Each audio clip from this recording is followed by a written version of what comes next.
5-4? Morning at 5 on It's eligible. Good morning, Los Angeles. This is July 20th, 1968, and you're listening to News Radio. The latest from Hollywood today, Jack P. Pierce, the legendary makeup artist, has died at the age of 79. Pierce was responsible for creating all the legendary horror characters at Universal Studios in the 1930s and 40s. Among his work are the famous images of the Frankenstein monster, the Mummy, and the Wolfman. In his heyday, Pierce was considered the top of his field. However, he had lost his popularity of late and been living in virtual obscurity over the past several years. A funeral is scheduled for later this week.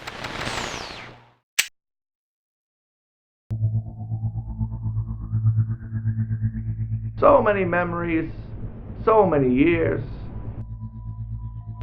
I was famous once. Maybe I still am. I don't know. My name is Janos Pikolas. I was born in 1889 and came to this country with my family after the turn of the century. Not long after that, I changed my name to Jack Pierce. For over 50 years, I made my living in the movies, working on some of the biggest pictures of the time.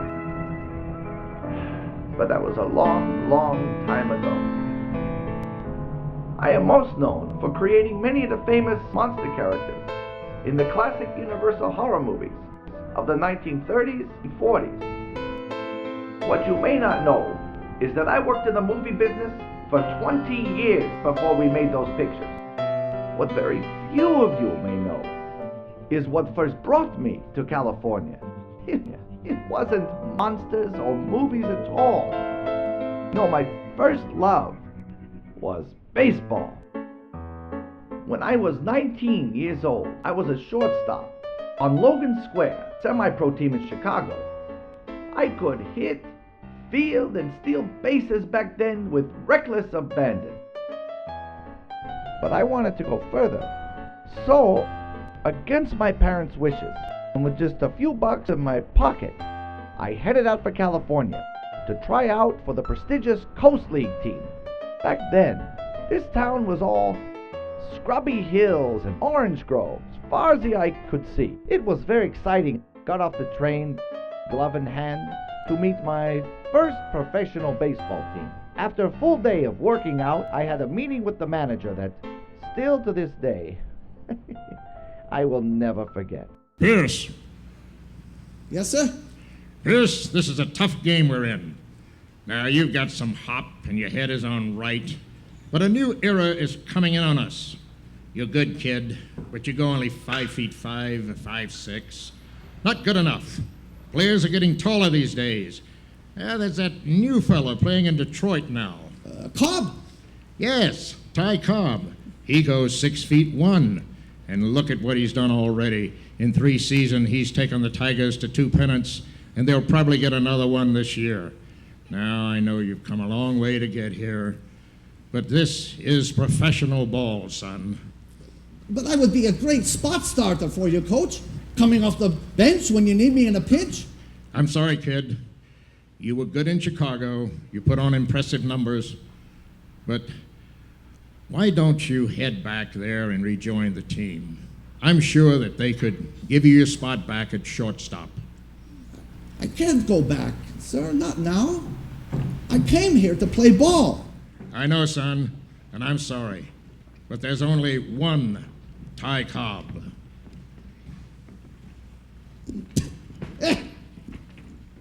Success teaches us nothing. Little did I know it then. But that interview with a manager would be a blessing in disguise. If I had made the team, I never would have tried to get into the motion picture industry.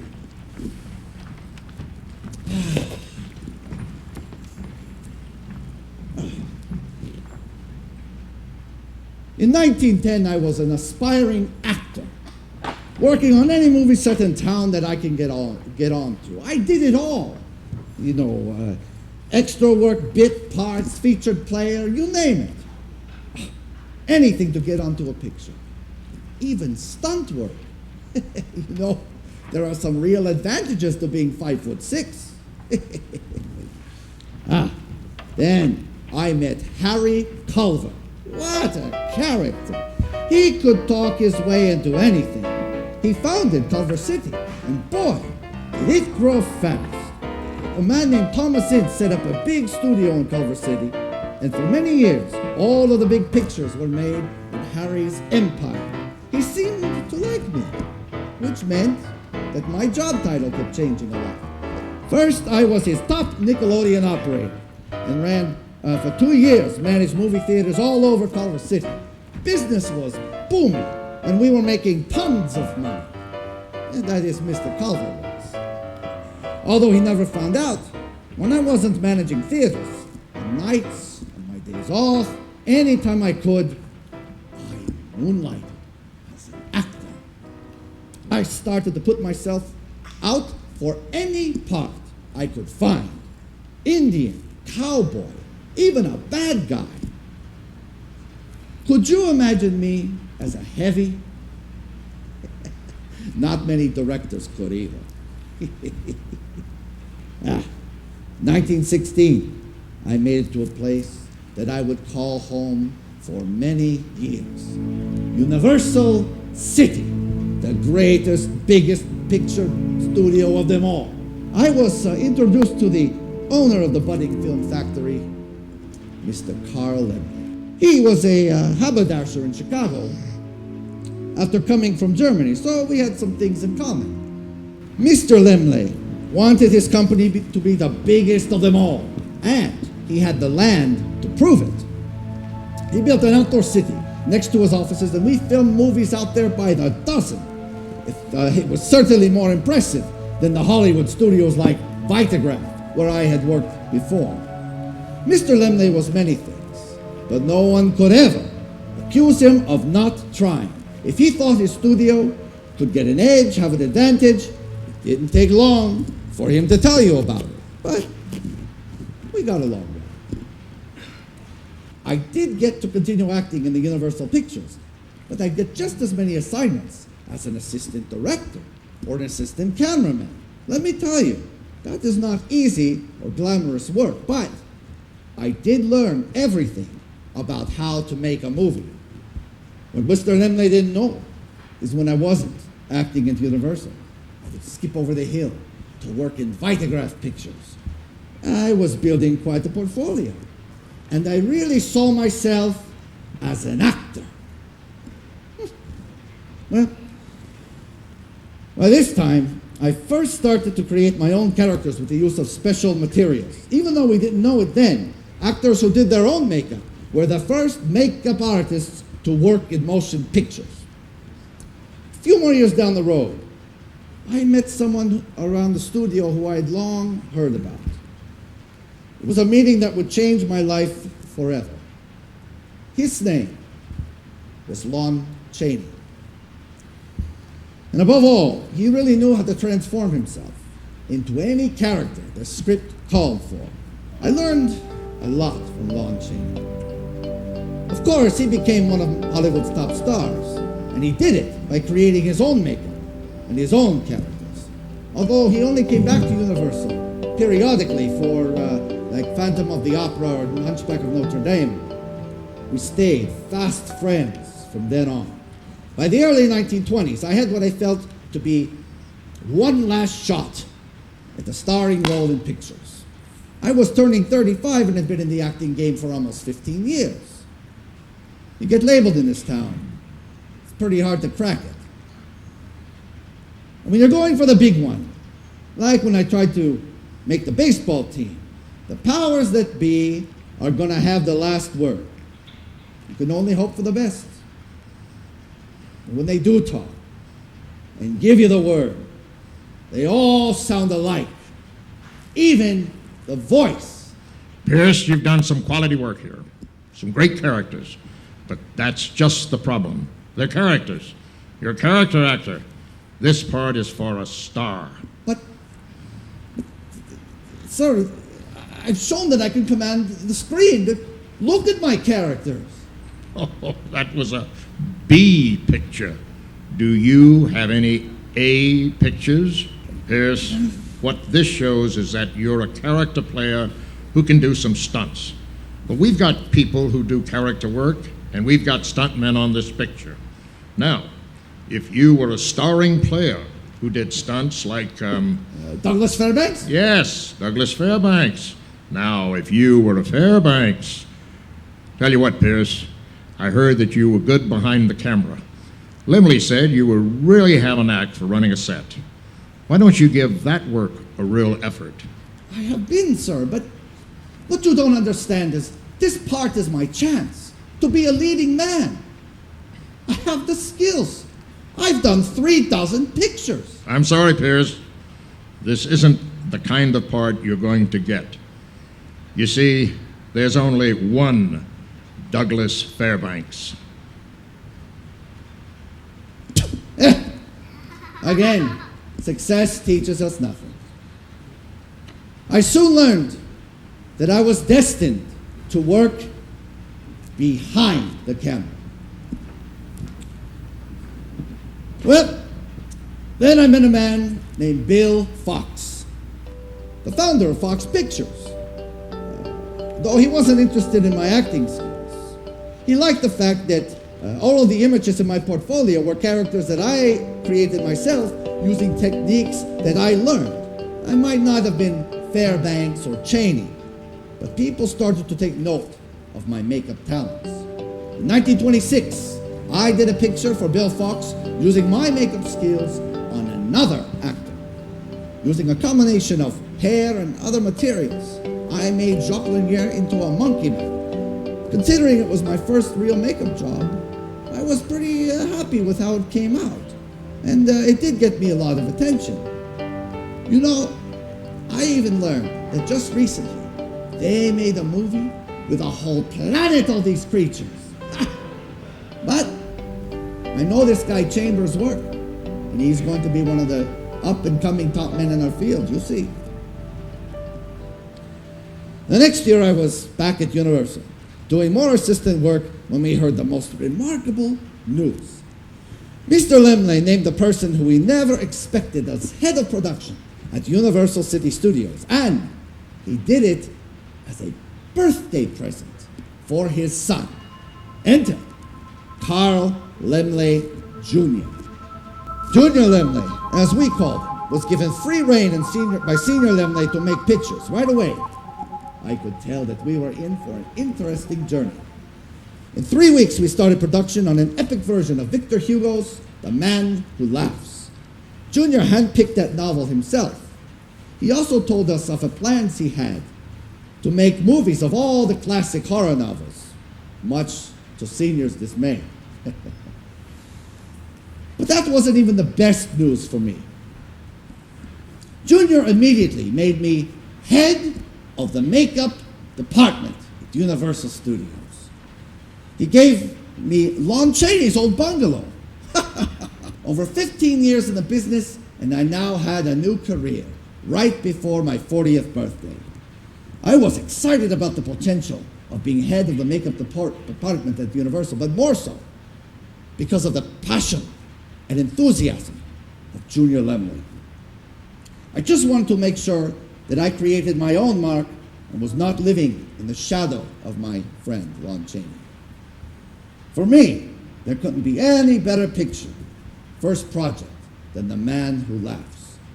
The film was also the beginning of a long working relationship I had with Vera West, who had Junior made the head costume designer at Universal.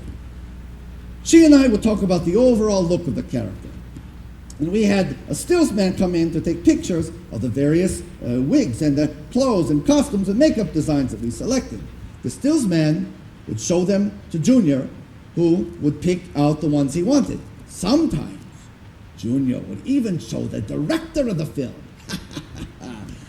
Man Who Laughs was a huge movie, the biggest yet in my career. To play the lead character, Junior got Conrad Veidt, a fellow German who had starred earlier in the cabinet of Dr. Caligari. We started to develop the character. Vera approved the wig that I had made, and I designed a wicked grin and a ghoulish makeup for Gwynplaine, the tragic hero. After Vera approved that and she put him into some lavish costumes, we both had our first major successes under the new studio regime. All right, give me 5 more minutes. We got 5 minutes, Conrad. You know, with this character, I must do all of the acting with my eyes. Hey, look on the bright side. You weren't brought to this country for your voice. No, you know who talked me into coming here? John Barrymore. He loved my movie Waxworks. You know, this was Ivan the Terrible. You know, it's an evil character. But this Gwynplaine, that's completely different. Think of your character as a clown, but you're a real magnificent clown. Right? I have a question. Yes, go ahead. I've only been here for 2 years. Maybe you know better. This talking in the pictures. Do you really think it's coming? I'm afraid so. And when it does come, when they hear you talk, our pictures won't be as scary to the audience anymore. What do they need this talking for? I mean, acting is not just speaking. It's going to happen with or without us, my friend. When we made Caligari 9 years ago, did we have to talk to scare everybody? No. If I talk like this in this country, I'm afraid. They won't be scared. They'll laugh at me. Don't worry about it, okay? Keep doing what you do. Let me take care of the scary part, all right? Okay. Okay. Thank you, Jack. You're a good man. I want to do another movie with you too, and even if it is in the talking pictures. All right. No more talking now. Open up.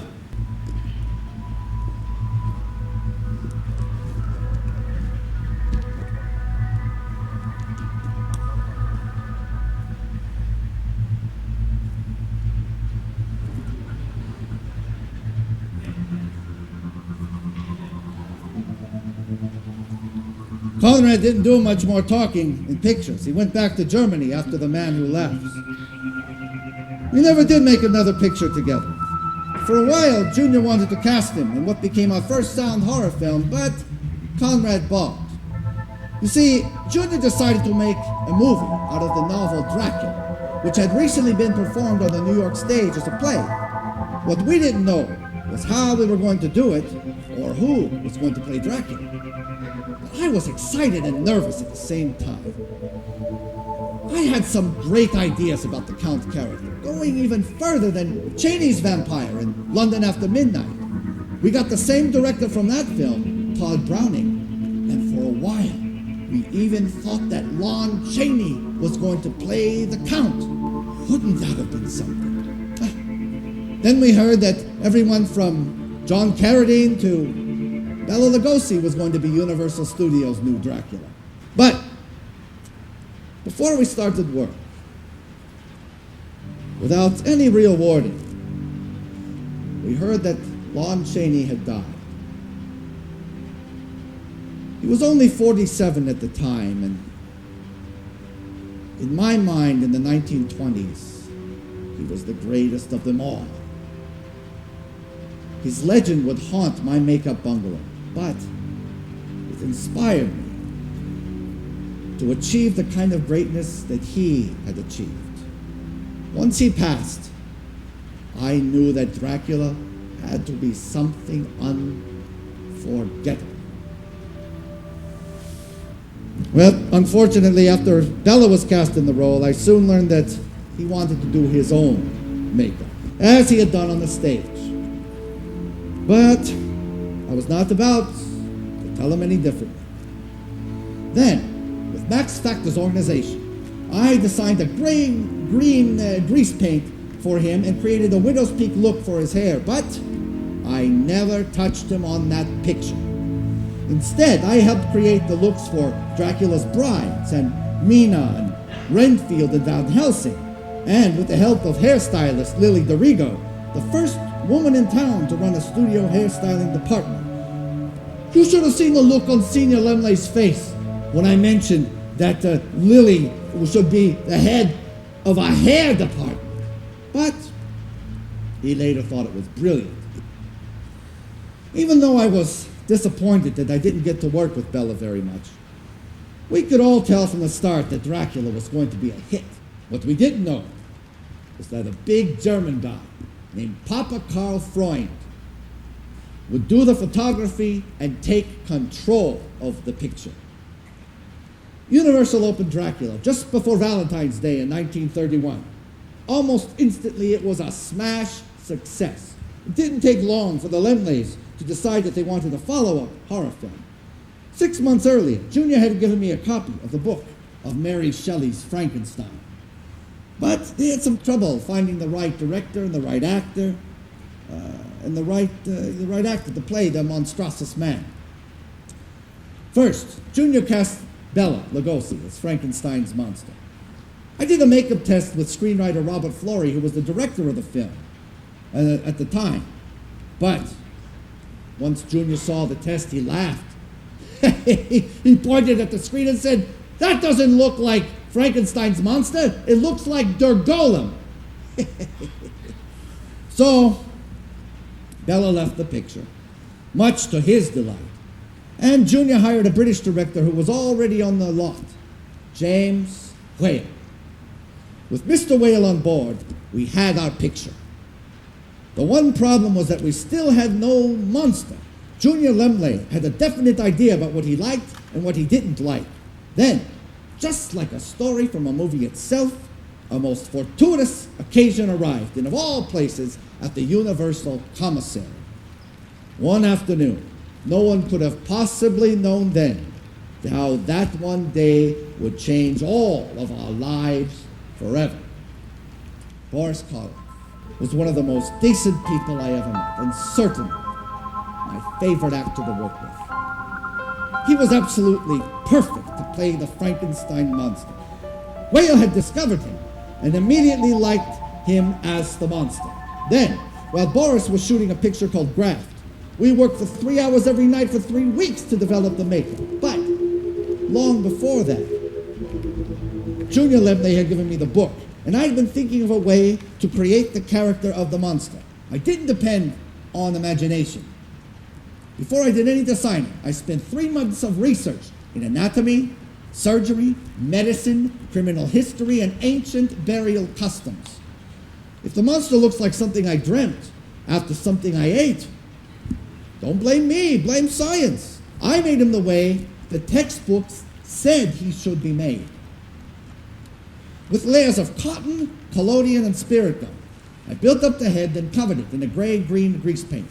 For his clothes, I shortened the sleeves of his jacket and gave poor Boris a steel spine and struts under his pants legs. The boots were weighted and the body was padded.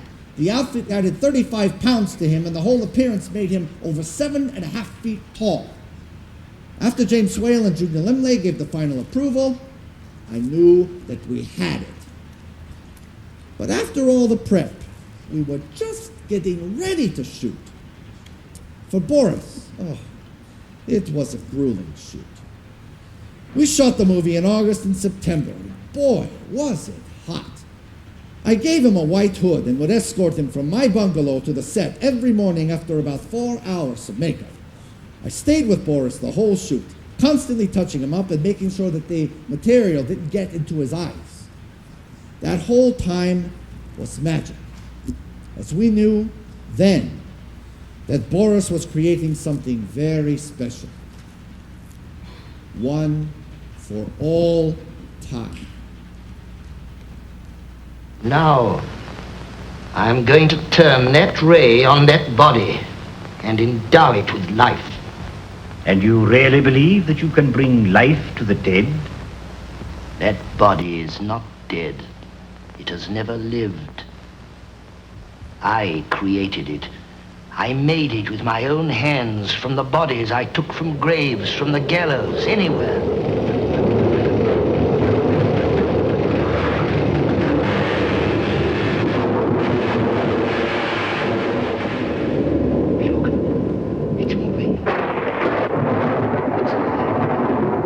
It's alive.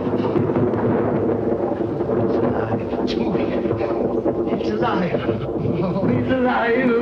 It's alive! It's alive! It's alive! Oh, in the name of God! Now I know what it feels like to be God!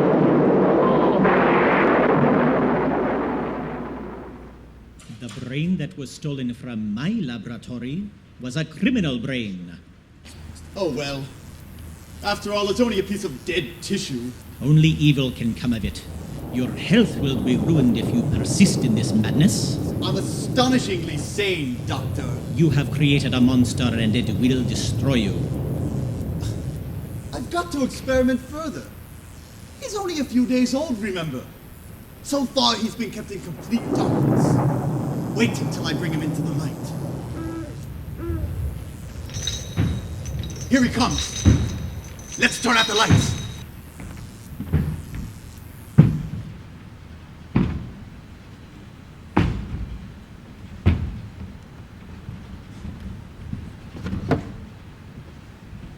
Come in. Come in.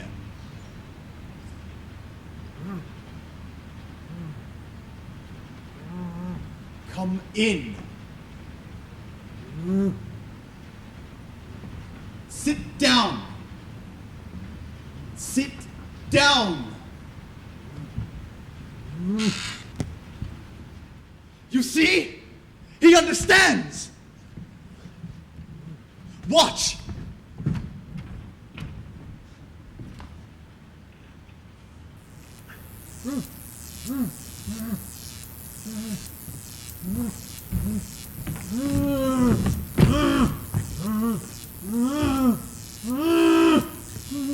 Take care, Frankenstein. Take care. Shut out the light.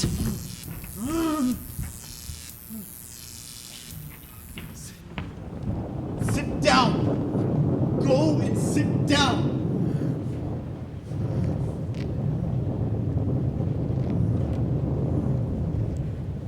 It understands.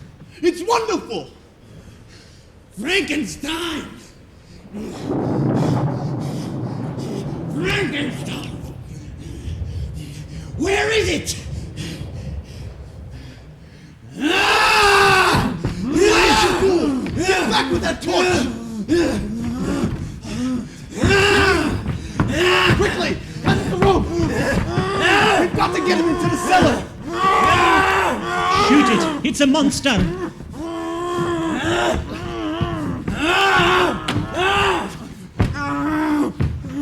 There was a preview of Frankenstein in Santa Barbara. During the picture, people got so scared. Nothing. They were rushing out of the theater.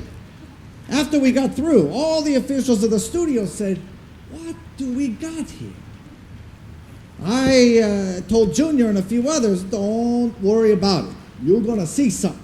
Well, we did see something, because the Frankenstein pictures earned $90 million in the theaters at a time when $1 million was real money. Of course, Junior begged for an immediate follow-up, and we were all with him this time. He wanted another Frankenstein film, but didn't materialize at that point.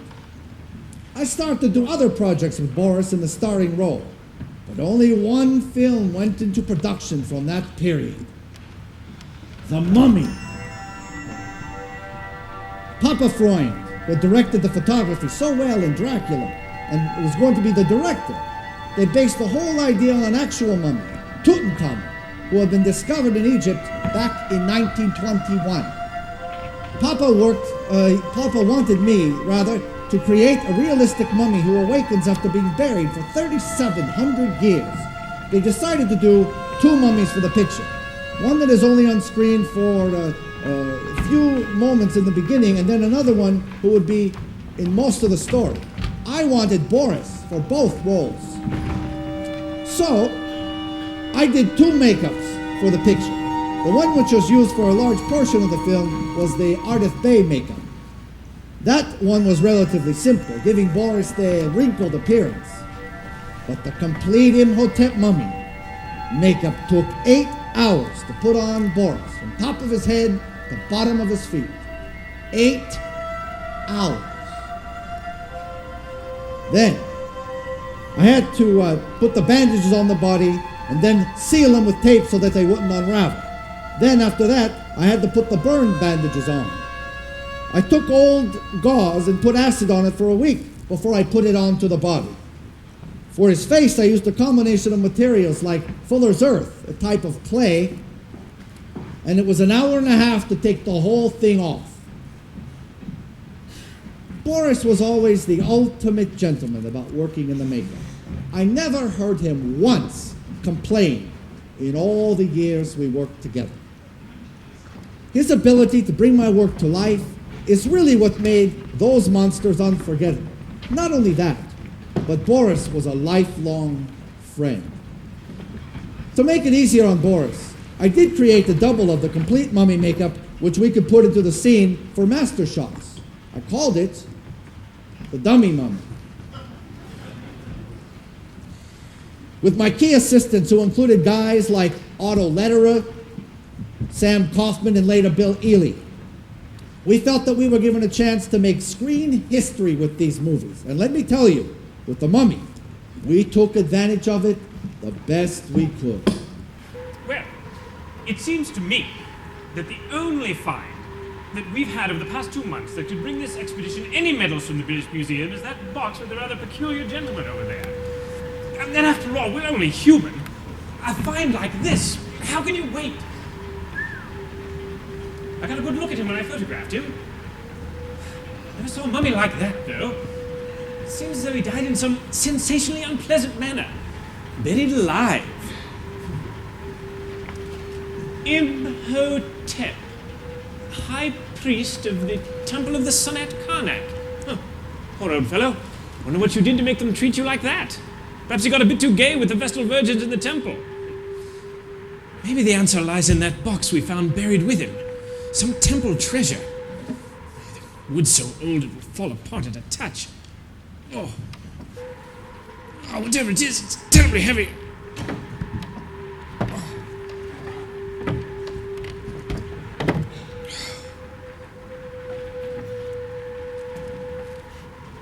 Death.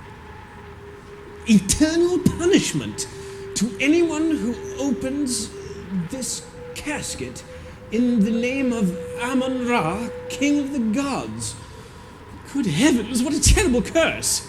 Now, let's see what's inside. Wait, you've read the curse. Oh, come on, Dr. Mueller. Surely a few thousand years buried in the earth is enough to take the mumbo-jumbo off of any old curse. I cannot speak before the boy. Come out under the stars of Egypt. Do not touch that casket.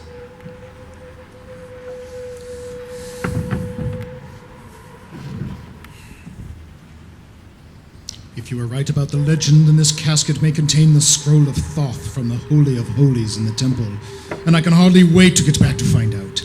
The gods of Egypt still live in these hills, in their own temples. The ancient spells are weaker, but some of them are still potent. And I believe that you have in your hut the scroll of Thoth itself, which contains the great spell from which Isis raised Osiris from the dead. Put it back. Bury it where you found it. You've read the curse. You dare defy it? In the interest of science, even if I believed in the curse, I would go on with my work for the museum. Come back with me, and we'll examine this great find together. I cannot condone an act of sacrilege with my presence.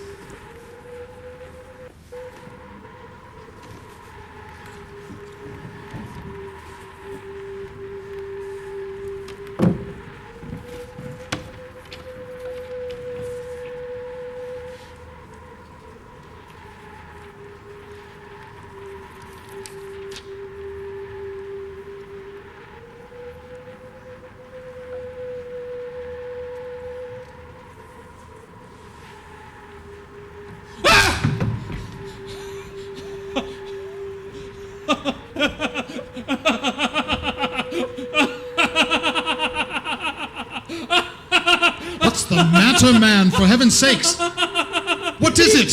He went for a little walk. You should have seen his face.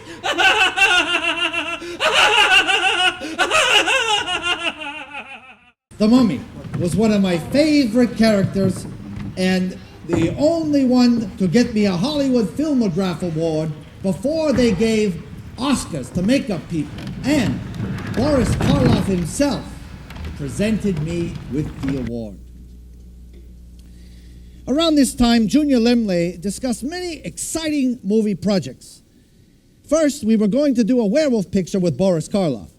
Junior even wanted to do a big sound version of Phantom of the Opera and another Hunchback of Notre Dame.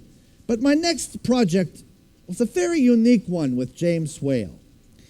It's rather hard to describe it. You have to see it for yourself. No, that's not really the right word for it. I have an urgent message from police headquarters. Early this evening, we broadcast a report of an invisible man. The report has now been confirmed. It appears that an unknown man by scientific means has made himself invisible. He has attacked and killed a police inspector and is now at large. The invisible man works without clothing. He will have to seek shelter. You're requested to lock every door and window and every outbuilding he may use to hide in. Remember, he's solid but cannot be seen. The police appeal to the public to keep calm and to admit uniformed search parties to all property. On the window. Hey, up the door. Take no chances. Got the doors padlocked. I'll keep him out. It's easy, really, if you're clever. A few chemicals mixed together, that's all. And flesh and blood and bone just fade away. A little of this injected under the skin of the arm every day for a month. An invisible man can rule the world. Nobody will see him come. Nobody will see him go. You're crazy to know who I am, aren't you? He's here! The invisible man! Wait for me! Don't leave me! Wait for me! Good old Una O'Connor. She was one of my favorite featured actors, and she was just like that in person, if you could believe it. I did many pictures which included the Universal group of actors from that time. Many of them had Boris Karloff, Bela Lugosi, or both, including The Black Cat, The Raven, and The Invisible Ray, Tower of London, and The Old Dark House. We really made some quality pictures back then. We finally did a werewolf picture, but it wasn't with Boris. This one, called Werewolf of London, starred Henry Hull. I had designed a complete wolf character for him, but Henry didn't want to wear a makeup that fully covered his face. I think it turned out pretty well anyway. Then, finally, we were able to put together a picture that we all called The Return of Frankenstein. But later, Junior and James Whale decided to name the picture after our first completely new monstrous character in those movies. It was one unlike anything that had been portrayed in motion pictures. Well, I must say that's the best fire I've ever seen in all my life. I'm glad to see the monster roasted to death before my very eyes. It's too good for him. Ooh! There it goes again! It's not burnt out at all! There's more yet! That's his insides. Caught at last.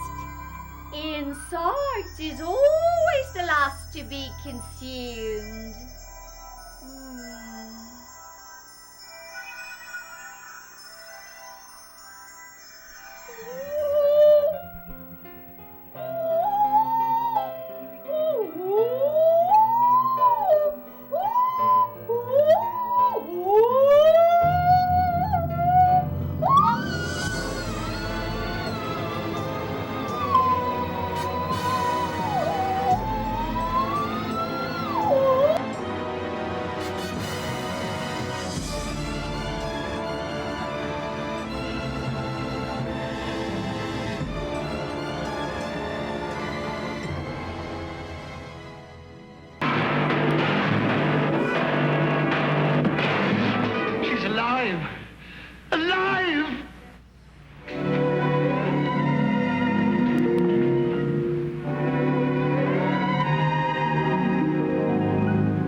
Frankenstein.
Stand back! Stand back!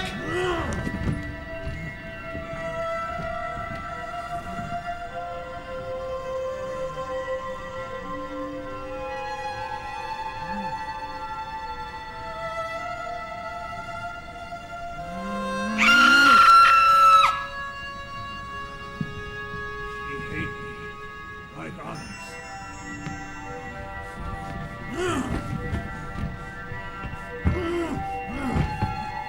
Watch out the lever! Get away from that lever! You blow us all to atoms! Henry! Henry! Get back! Get back! Oh, I won't unless you come. But I can't leave them. I can't. Go. You live. Go. You stay. We belong dead.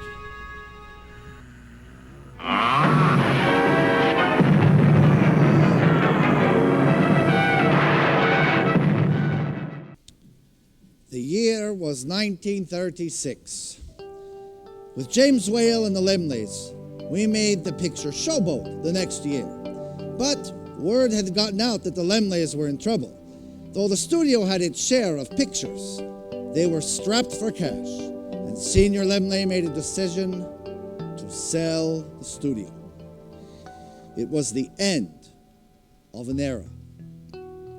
With the Lemleys gone, none of us knew what was going to happen at the studio. The only thing we did know is that we would never make pictures like we had before. I heard that Junior signed a deal at MGM to make pictures, but that he never produced one after he left Universal. After being a father to us all, sadly, Senior passed away in 1939. After virtually inventing the idea of a big movie studio nearly 25 years before. After the Lemleys left the studio, things immediately changed.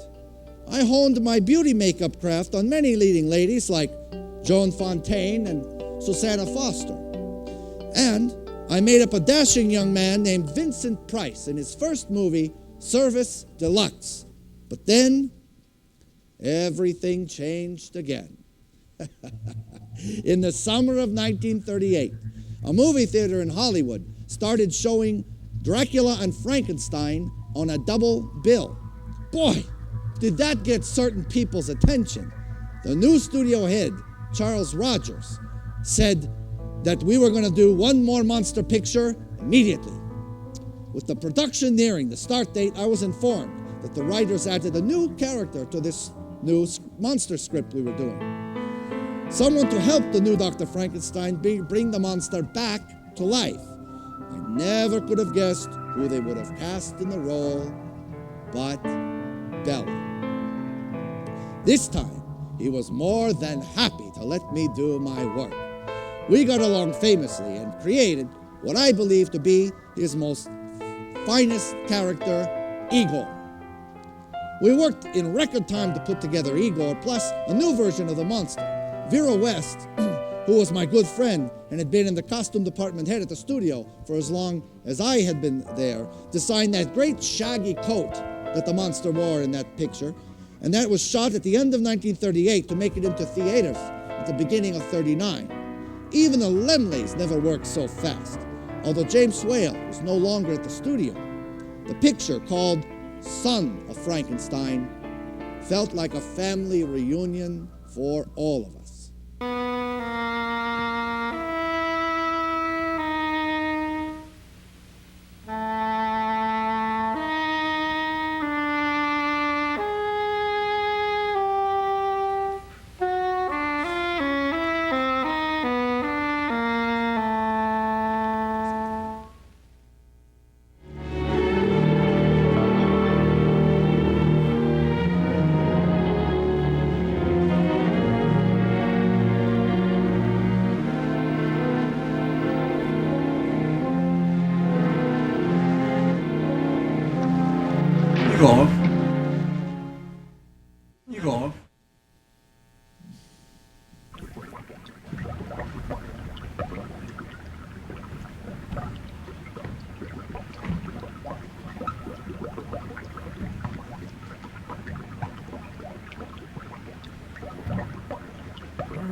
Igor. How did he get out of here? You make him better with your electric. After you go, he gets up and walks. He all right now. Okay, come. Good man.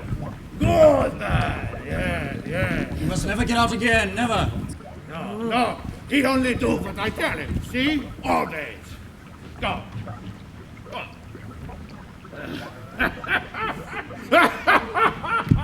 No one must know that he's here. No one know now, but you and Benson man. No, he'll never tell. No, he never did. Igor, I've made him walk, but I haven't made him well. He isn't well here. Understand? I must continue my experiments. He very enough for me. You not touch him again. Oh.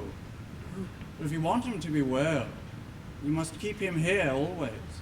Understand? Yeah, keep him here, always. Good. How long has he been here? All night. You liar! He was in the village. You made him kill Herr Neumiller. Yeah, so what? No gonna kill me. 8 men say Igor had. Now 8 men dead. All dead. You crazy fool! If Krog finds him, he'll kill him. Then he won't be any good to either of us. You get out of here. If I find you hanging around here again, I'll... No, he no belong to you. You go away, not me. Not me. No. You go away. Not me. Go. Well, we got to do another Frankenstein, but Mr. Rogers was gone, and so was the next group that took over. It got to the point where you didn't bother learning anyone's name, because who knew when they'd be replaced? In the late 30s and 1940s, the early 40s, we did 10 months to sequels. There was a Mummy sequel with Tom Tyler, and 3 others with Lon Chaney Jr. Then, Lon played the monster in Ghost of Frankenstein, and the Count in Son of Dracula. And there was Irving Pitchell, Dracula's daughter. I even made Bela Lugosi into the monster in Frankenstein Meets the Wolfman. We were going sequel crazy, often then punching them out as B pictures. I thought the low point was The Invisible Woman. But then, we did Jungle Captive. With the studio truly running as a film factory, punching these films out left and right, I decided that I would fight for a fellow employee. When new department head of hairstyling and wigs, Carmen DeRigo, told me that she had never gotten screen credit on a movie. Never. After all, her mother was the first ever at a studio to run a hair department. When I asked her why they hadn't given her screen credit, she said that they said it would cost extra money for the titles man to make an extra title. Even I couldn't believe what I was hearing, and I had been in the business for over 30 years at that point. Things had certainly changed. Well, Carmen got her screen credit. The run of horror sequels all started in 1941, just before we entered the war. Rumors circulated that we were going to do a picture long in the works. It was the one that I had first planned for Boris Karloff after we did The Mummy. Now, we were going to try it again, but Boris, like me, was in his 50s by this time. I never could have imagined who I'd be working with in his place. Lon Chaney Jr. and I had a very complicated working relationship. I won't say that we didn't get along. It's just that we got along in a curious fashion. We had different ideas about the makeup, but ultimately, I believe that he created one of the finest monster characters in that era. I hated Jack Pierce.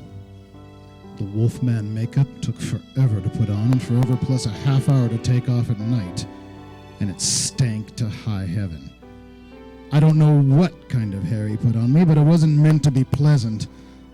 For the transformation scenes, they held me in place for I don't know how many hours while Pierce put on his muck. What gets me is after work, when I'm all hot and itchy and tired, and I've got to sit in that chair while Pierce just about kills me, ripping off the stuff he put on me in the morning. Chaney and I reached an understanding. He sat patiently while I devised a way to make man into wolf, and back again. On the set, even though we had been relegated to B status, we all felt, had the sense, that we were making a picture like we had 10 years earlier. If the Wolfman was not going to be Frankenstein or the Mummy, at least it was going to be another of my most unique characters. The script called for 2 transformation scenes, and I worked closely with special effects man John P. Fulton and the director George Wagner to figure out how to do it. So, I was tasked with working on Lon Chaney Jr. to create the Wolfman. With the help of my assistant and friend, Abe Haberman, it took 2.5 hours to apply this makeup. I laid all the yak hair on a little row at a time. After the hair is on, you curl it, and then you singe it and burn it to make it look like an animal that's been out in the woods and rubbing and all like that. It had to be done every morning.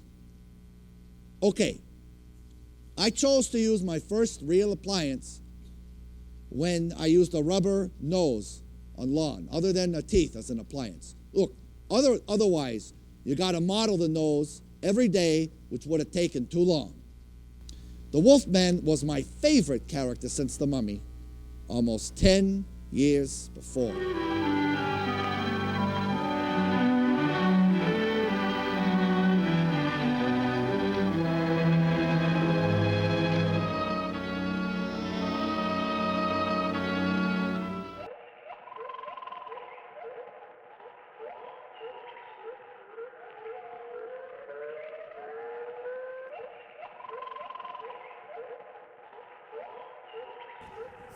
Don't be startled, Sir John. You have the silver cane for protection.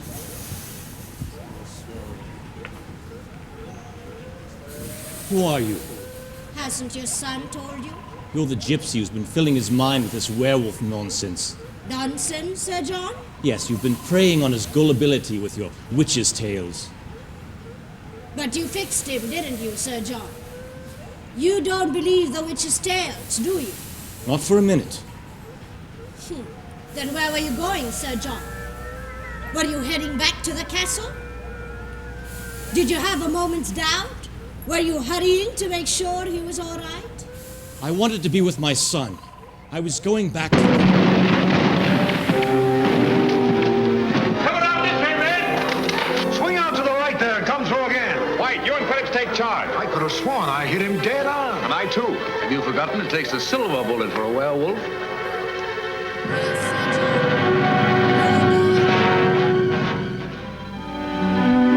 Hurry, Sir John, hurry!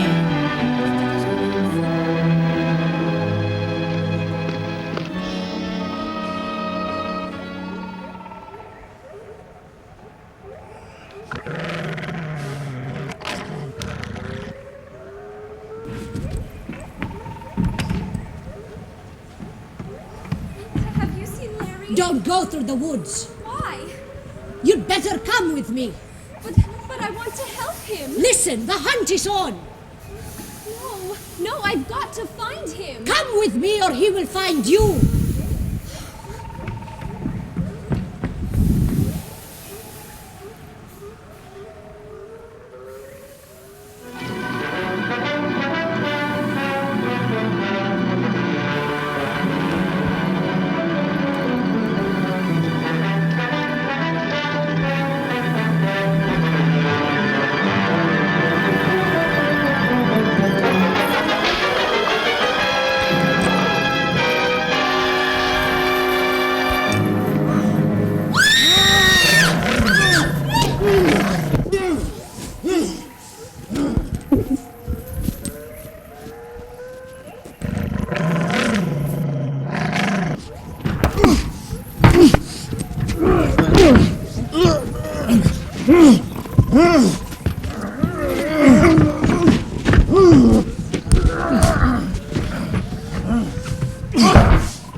Enters the soil, the river enters the sea, so tears run to a predestined end. Your suffering is over. During the war years, the regimes at the studio kept changing. It was an odd time. For Vera West, Carmen DeRigo, John Fulton, and myself, we just did the best we could. Even though the B movies continued, we did get to make one or two A-list movies with some new characters, or should I say some new versions of some favorite characters. First up was a big Technicolor remake of The Phantom of the Opera.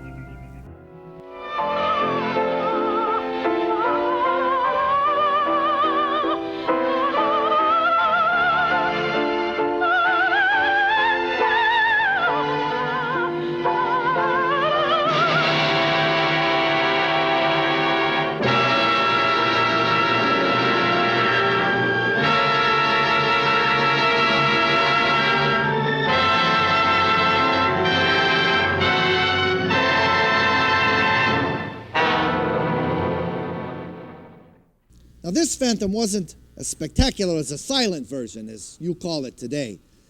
But I liked the way that Claude Rains looked, as it was the only one of my monster characters to be filmed in color. And you should have seen my original makeup for Claude.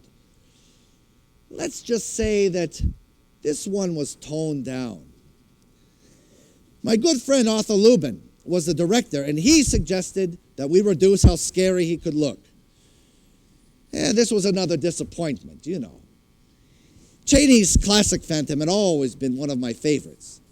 I was even in his bungalow when he first designed that makeup. What a sight it was. In the war years, I was very busy with projects like Man-Made Monster and The Mad Ghoul, and two back-to-back films that included my old friends. We did House of Frankenstein, then House of Dracula with a new monster, this time played by regular Western film actor Glenn Strange. You know, I had surprised producer Paul Malvern when I designed a new Frankenstein makeup for Glenn. What I did is I brought Glenn into my makeup lab. I put paper all over the mirror, see? And then I put the makeup on Glenn, took the paper off the mirrors, and showed him what I had done to him. Oh, boy, was he surprised. Boy, I also created a new mad scientist character played by Onslow Stevens for the second film. How are we to know then that we were doing the last of the great horror films? The last ones. Well, both House of Frankenstein and House of Dracula were hits. But after the latter, in 1946, we found out that Universal was merging with an independent studio called International Pictures. We didn't know what that meant, but we had gotten pretty used to all the changes. However, in the mid-1940s, Carmen, Vera West, and I did all of our work with two of our favorite actors of the time. You got an outfield? Oh, sure. St. Louis has got a good outfield? Absolutely. The left fielder's name? Why? I don't know. I just thought I'd ask you. Well, I just thought I'd tell you. Then tell me who's playing left field. Who is playing first? Stay out of the infield! Don't mention any names out here. I want to know what's the fellow's name in left field. What is on second? I'm not asking you who's on second. Who is on first? I don't know. Third base. Well, take it easy. Take it easy, man. And the left fielder's name? Why? Because. Oh, he's center field. He's center. Though I had been head of the makeup department long before the boys got to the studio in 1941 and made buck privates, my first screen credit with them was in 1945 with the naughty 90s. That picture had the famous Who's on First routine, and we created a unique look for them in that scene. But you know, Abbott and Costello were so funny, and it didn't seem to matter what they looked like. They always made it a gas. Like me, Lou was a big sports fan. He used to be a basketball player. Could you imagine that? He was supposed to be pretty good. I probably could have used him on one of my teams. Bet you didn't know that either. I was the basketball coach of the Universal Studios basketball team for many years. I even won a local contest before the 1936 Olympics. Bud and Lou. What memories. They used to tell me, Jack, one day we're going to do a show on stage, drag all your monster characters out and do the funniest, scariest show of all time. On stage yet. I said to them, put that in the movie and you got something. In fact, just after the war, we were all working on an Abbott and Costello picture named Buck Privates Come Home, when something happened that no one of us could ever have expected. I'll never forget it. In the spring of 1947, we heard of an upcoming picture with Bud and Lou called The Bride of Frankenstein. At long last, after years of talk, the boys had talked the studio into making a script that had all of the classic horror characters. Sure, it was a comedy scenario with Bud and Lou, but the script called for a Dracula, a Frankenstein's monster, a Wolfman, even an Invisible Man, and all like that. Then, right on the set, just as the director, Charlie Barton, was telling us about his plans for the picture, many of us were called into the office of William Getz, the new head of Universal International. We were excited. We thought that he was finally putting the Bride of Frankenstein into production. However, it was not a day I look back on fondly. We people who worked for a long time at the studios had been warned about what was to occur, but we never thought would happen to us. Ladies and gentlemen, I have some rather bad news. Our merger with International Pictures has resulted in some cuts. We're going to have to let some of you go. Fulton and West, I am sorry. Pierce, the news doesn't get any better for you. Why is this happening to us? It's a new era, Pierce. War's over. People have seen enough monsters in the real world. They're looking for something different, and so are we. I'm sorry, but we're going in a new direction. I don't follow, sir. Pierce, we're replacing you as department head, makeup department head. Well, if it makes you feel any better, we're also letting many of our longtime actors out of their contracts. Does this mean I'm fired, sir? I'm sorry, Pierce. I'm sorry, but you will find work. There's other jobs out there, you know. There's just not security in the studios anymore. However, if you could have designed your own makeup creations like Chaney, and then performed in those creations, then things might have gone differently for you. Chaney's genius and makeup creations shall live for all times. Yes, there was only one Lon Chaney. Worked as head of this department for 19 years. Worked at the studio for 30 years. And I never signed a contract with him.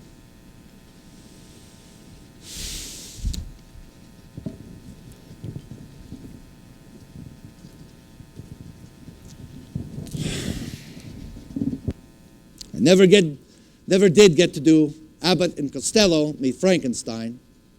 That's what the picture was later called. It was the end of my time at Universal.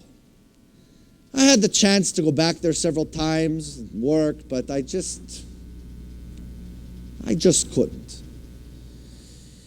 For the next 15 years, I drifted around quite a bit.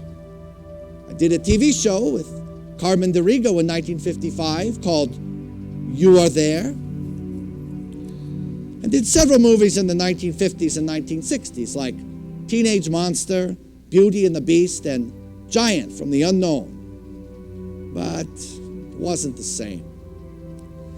But around that time, I started to realize that my work was being seen by a whole new breed of talent. This is part of an actual letter I received in 1957. I've kept it since.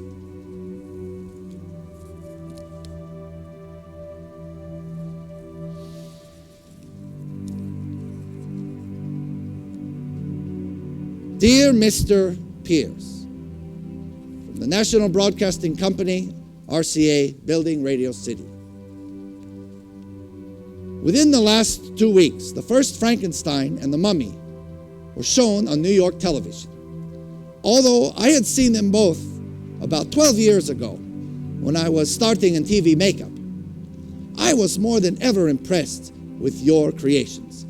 Many of the other New York makeup men have also watched these recent showings and have discussed the makeup.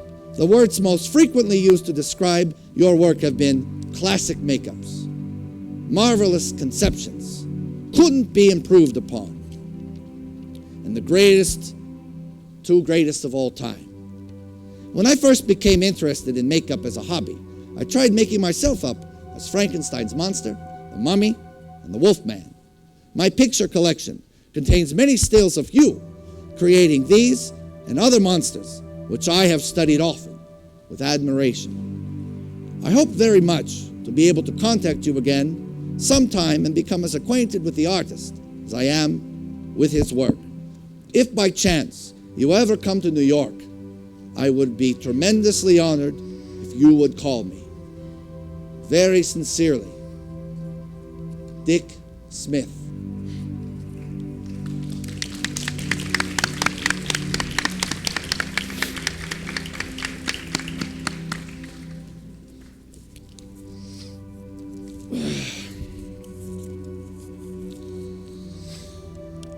Then, 1961, I got a job from an old friend when Arthur Lubin hired me to work on my oddest job ever. Hello, I'm Mr. Ed.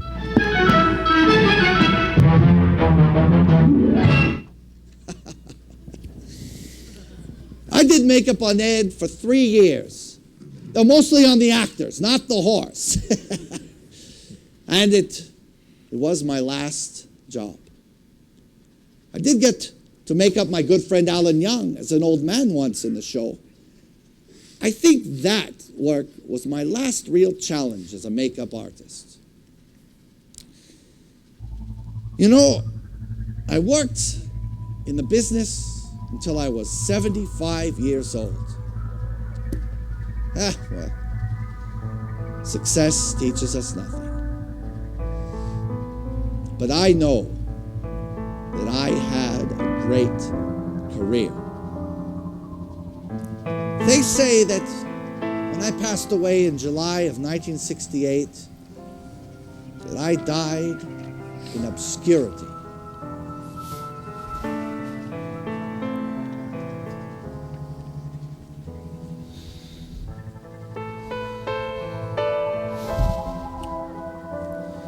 They say that only 24 people came to my funeral.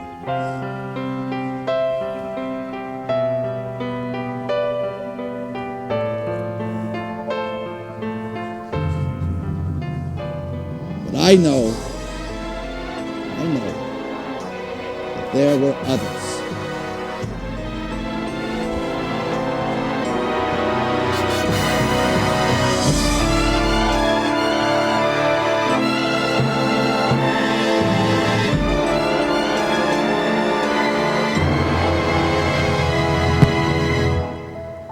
There's his wife, Blanche.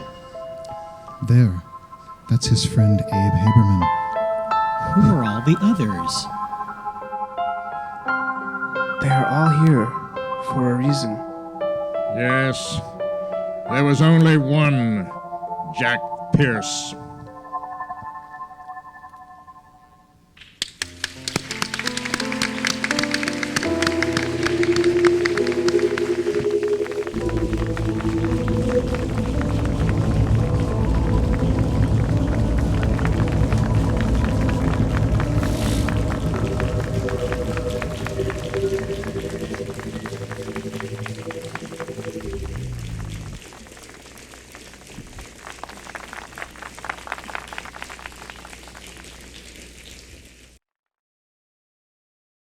Ladies and gentlemen, as the man who laughs, Mr. Alan August. As Fritz, Mr. Todd Krainin.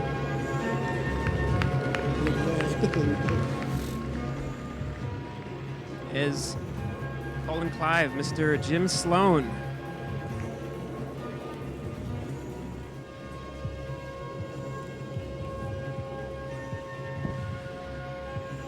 Mr. Matt Thompson is the monster.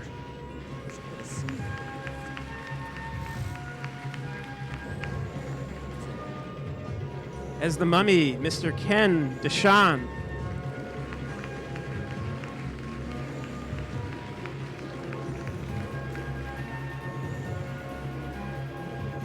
As the mummy explorer, Mr. John Nisbet.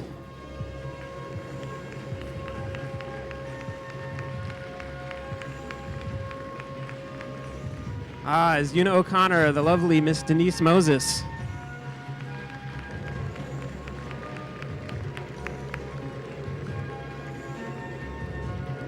As the Bride of Frankenstein, Sheila Marie Shostak.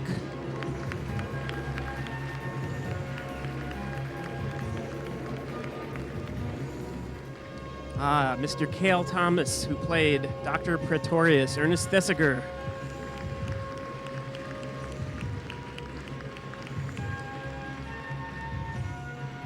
As Basil Rathbone, the newest member of the cast, Mr. Kevin Isola.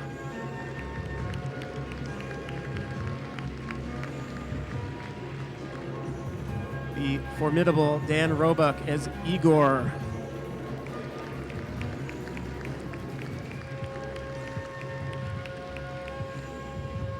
Shielu Bharwani as Maliva, the gypsy woman, Maria Ospenskaya.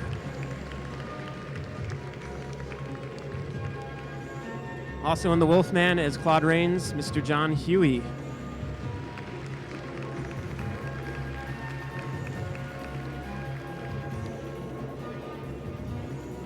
The lovely Devon Jackson as Evelyn Ankers.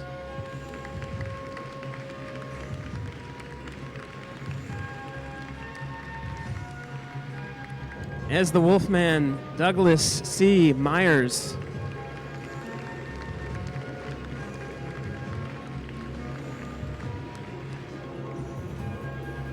And as Mr. Jack Pierce himself, please welcome Perry Shields.